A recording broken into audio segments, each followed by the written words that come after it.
व्यथित मन को स्थिर रखने की चाबी है गीता का ये उपदेश।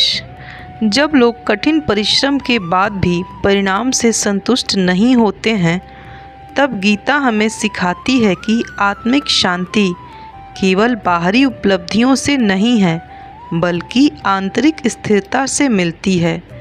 यह ग्रंथ केवल सही और गलत का भेद नहीं करता, बल्कि हमें अपनी अंतरात्मा की आवाज़ पहचानने और उसी के अनुरूप चलने की प्रेरणा देता है।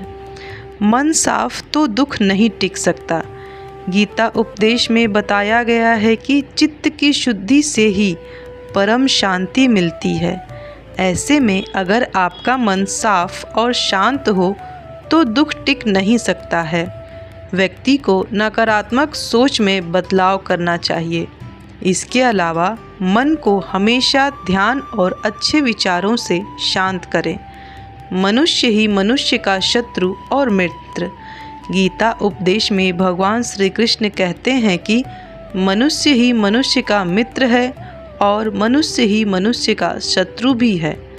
ऐसे में दुख से निकलना है तो मन को अपना दोस्त बनाना होगा। अपने ही विचारों से खुद को सहारा देना सीखना पड़ेगा। सुख दुख दोनों परिस्थितियों में रहें समान।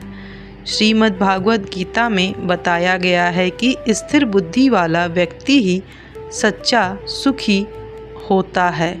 जो व्यक्ति सुख दुख दोनों में समान रहता है, वही सच्चा ज्ञानी और शांत होता है। ऐसे में व्यक्ति के जीवन में सुख आ जाए तो ज़्यादा घमंड नहीं करना चाहिए, और जब जीवन में दुख की घड़ी आए तो मन को निराश नहीं होने देना चाहिए। श्रीमद् भागवत गीता महज एक धार्मिक ग्रंथ नहीं है। यह जीवन को समझने, सहने और संवारने की एक अद्वितीय दृष्टि देती है।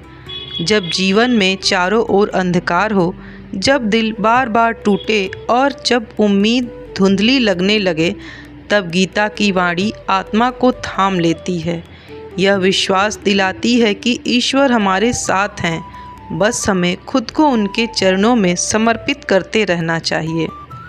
गीता का मूल संदेश है, कर्म करते रहो लेकिन फल की चिंता मत करो।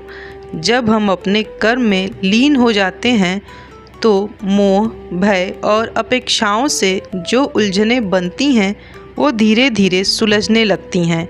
यह ग्रंथ हमारे मन को शांत करता है, जैसे कोई चंचल भरी झील धीरे धीरे स्थिर हो जाए। जय श्री राधे।